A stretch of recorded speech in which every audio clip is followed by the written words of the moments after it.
आज हम लोग डिस्कशन करेंगे एक स्टॉक मार्केट फंडामेंटल्स में, जिसमें हम ईवी ईवी पर इबिटा फर्स्ट पॉइंट डिस्कशन करेंगे। सेकंड पॉइंट है व्हाई ईवी पर EBITDA is important. Third point है हाउ टू यूज ईवी पर EBITDA for stock selection. And third fourth point है हमारा ईवी पर इबिटा का रेंज क्या है फॉर स्टॉक सिलेक्शन में जनरल गाइडलाइंस के हिसाब से।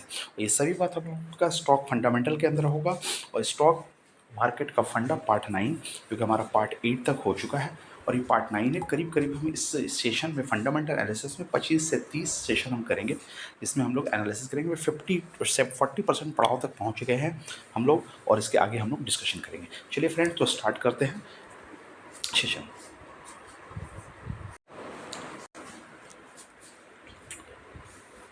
तो यहाँ पे देख सकते हैं enterprises value, EV stand for enterprises value है एंड इबिटा स्टैंड फॉर है earning before interest tax and depreciation.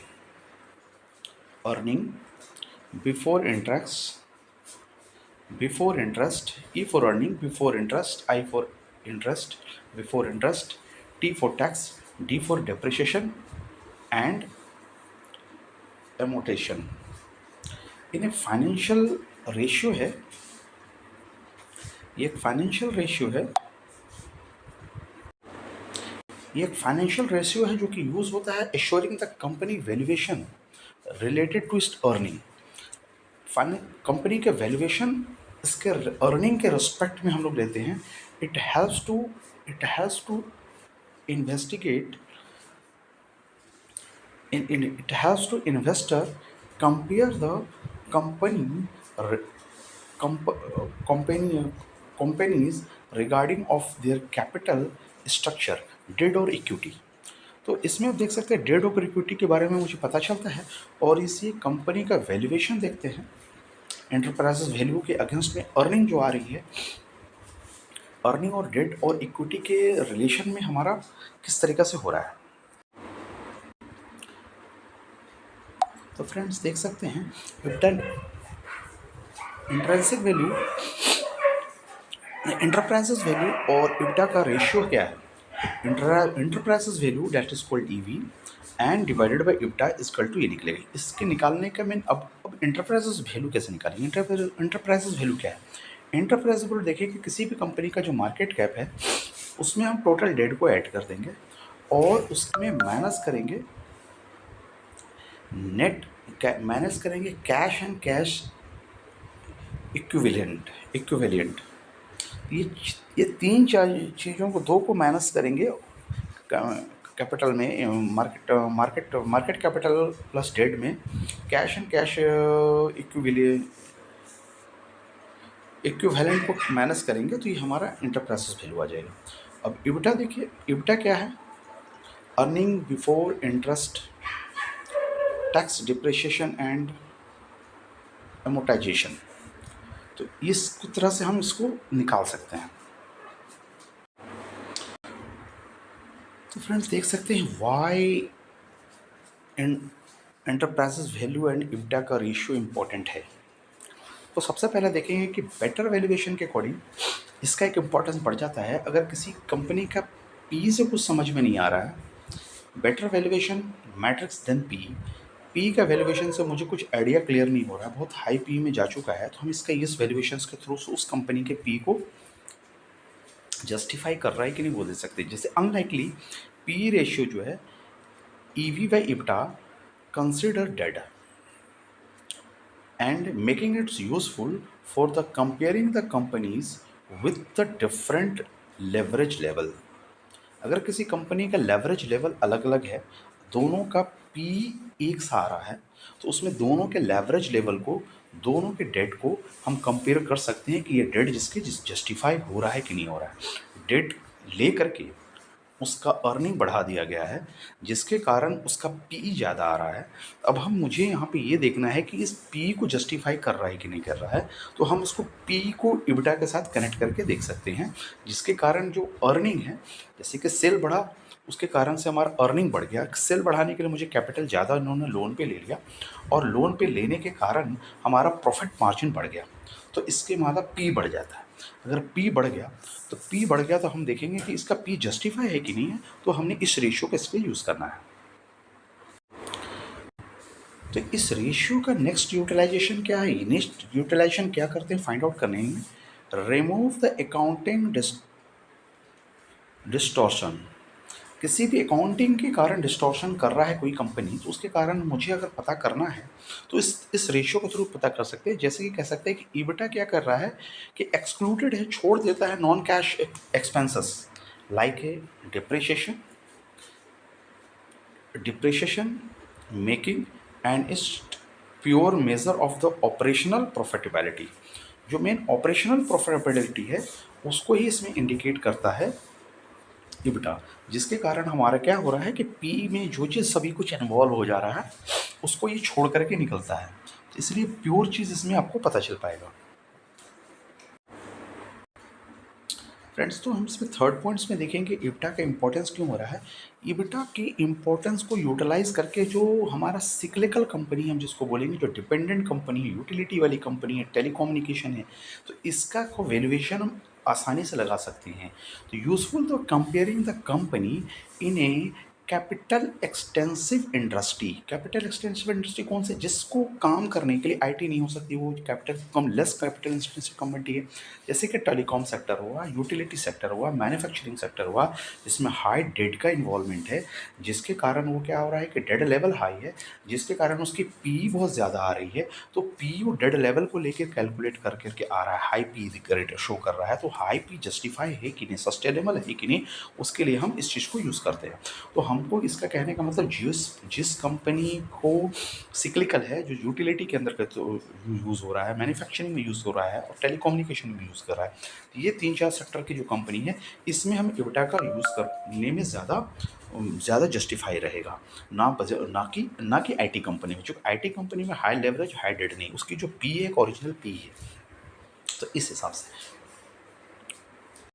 Then friends अब देखेंगे how to use EBITDA for stock selection. जैसा कि हमने कहा कि इंडस्ट्री एवरेज का कंपेयरिंग करने में ये काम आएगा, और ये अगर किसी का ईबिटा लो है जिस इंडस्ट्री का, वो एक लो अंडर वैल्यूड स्टॉक कहलाएगा, और जिसका ईबिटा हाई है और EBITDA EV plus EBITDA ratio, उसको एक हाई ग्रोथ, एक ओवर वैल्यूड स्टॉक कराएगा। अनटिल कोई ग्रोथ एक्सपेक्टेशन, अगर future growth strong future expectation है, तो ये रिसर्च करने का विषय हो सकता है। लेकिन इन जनरल लैंग्वेज में ईबिटा ईवी प्लस ईबिटा का रेशियो अगर आपका इंडस्ट्री के कंपेरिजन में अगर लेस है, तो ये अंडर वैल्यूड कहलाता है। अब इसको आगे कंपेरिजन करके देख सकते हैं। नेक्स्ट पॉइंट है स्टॉक सिलेक्शन के लिए इस रेशियो के ट्रेंड को देखना है, और इस ट्रेंड के साथ में कंपनी के historical EV plus EBITDA ratio को कंपेरिजन करना है। और ये हिस्टोरिकल के कारण मीडियम में हो, लो और हाई हो, उस हिसाब से हम अनुमान लगा सकते हैं। अगर ये डाउन साइड है, नीचे है, कम है, तो ये समझेंगे कि ये स्टॉक अंडर वैल्यूड है इस रेशियो के अकॉर्डिंग। अगर कोई भी सेक्टर हमारा यूटिलिटी हो, जैसे मैं बार बार कर रहा हूँ, यूटिलिटी सेक्टर हो, कोई भी high debt company, high debt industry हो, जैसे मैन्युफैक्चरिंग हो गया, टेलीकम्युनिकेशन हो गया, तो इस सब स्टॉक्स का हम एनालिसिस इस तरीके से कर सकते हैं और इसको कंपेयर कर सकते हैं। इस तरह के इस रेशियो का use compare with the competitor. इस कॉम्पिटिटर किसी भी सेक्टर के कॉम्पिटिटर के साथ में आपने जो स्टॉक लिया हुआ है, उसमें ईवी एंड ईबिटा के रेशियो को हेल्पफुल होगा आइडेंटिफाई करने के स्टॉक चीपर है कि नहीं। आप उसके कॉम्पिटिटर के साथ में कंपैरिजन करके भी आप इसका यूज़ कर सकते हैं कि वैल्यूएशन के अकॉर्डिंग। अब एक फाइनल बॉटम लाइन एक ये चीज़ है कि क्या look beyond the EV and EBITDA ratio, क्या ईवी एंड ईबिटा रेशियो से पूरी वैल्यूएशन हमारी फाइनल हो जाती है? तो नहीं, है नहीं होती है। जैसा हमने कहा, सबसे बेसिक चीज़ है ईपीएस ईपी निकालना पड़ेगा, पी निकालना पड़ेगा, देन पीवी देखिए, आरओई देखिए और रेवेन्यू ग्रोथ देखिए। ये 4 थंब रूल है। ये देखने के बाद आपको ईवी एंड इफ्टा का रेशियो देखना पड़ेगा जो पीई को जस्टिफाई करता हो, उसके ग्रोथ पोटेंशियल को जस्टिफाई करता हो, प्रॉफिट को जो है आरओई, जब प्रॉफिट आपका अच्छा हो रहा है, रिटर्न ऑन इक्विटी अच्छा दे रहा है, तो डेड किस तरह के डेड के कारण रिटर्न दे रहा है उसको आइडेंटिफाई करने में ये हेल्पफुल करेगा। नेक्स्ट पॉइंट है compare with the low EV and EBITDA ratio and high profit margin are often. Companies with low EBITDA अगर रहती है और उसकी प्रॉफिट मार्जिन ज़्यादा रहता है तो ये एक स्ट्रॉन्ग और एक अच्छा कॉम्बिनेशन हो सकता है आपके लिए स्टॉक्स के लिए। तो ईवी एंड इबिटा प्लस अगर आप स्टॉक स्क्रीनर आपको डालना है तो EV EV divided by EBITDA का रेशियो पकड़िए and net profit margin, high profit margin को लगाइए और इसके कारण से स्टॉक फिल्ट्रेशन आप कर सकते हैं।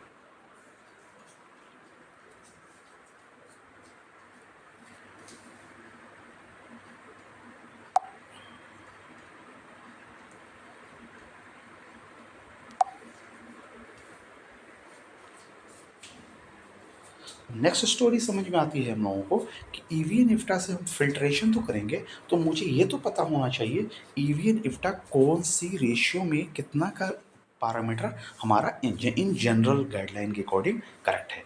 अगर ईवी एंड इफ्टा का रेशियो कैलकुलेट करने के बाद आपका प्राइस आ जाता है बिलो 5 तो very under valued may be having financial risk हो सकता है। अंडर वैल्यूड तो है लेकिन इसके अंदर जो ज़्यादा कम है, इसके अंदर कुछ फाइनेंशियल रिस्क तो नहीं है। ये आइडेंटिफाई करने के लिए आपको फिर अब अदर रेशियो जैसा हमने बताया पीई पीबी एंड आरओई लगाना पड़ेगा and revenue growth. Next point है 5 और 10 का अगर हमारा इब्टा आता है, रेशियो आता है, तो 5 और 10 के नीचे ही कैलकुलेटेड वैल्यू निकल के आती है।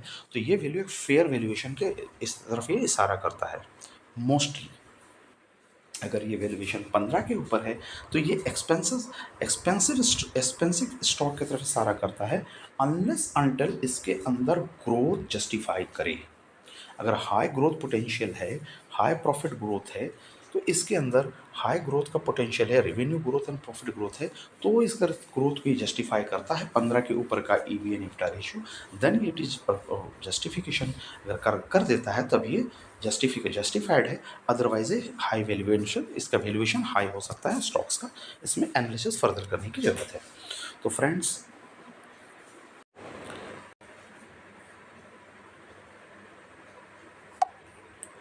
इस सेशन में हम लोगों ने देखा ईवी निफ्टा की यूटिलाइजेशन और एक वैल्यूएशन स्टॉक सेलेक्ट करने के लिए यूटिलाइज किया। इस तरह के नॉलेजेबल वीडियोस के लिए कुछ भी क्वेश्चन हो आप इसमें कमेंट्स कीजिए और learning with Arvind Irfan channel को सब्सक्राइब कीजिए और इसको लाइक कीजिए, शेयर कीजिए और जो भी डाउट्स है इसमें कमेंट्स में पूछ सकते हैं।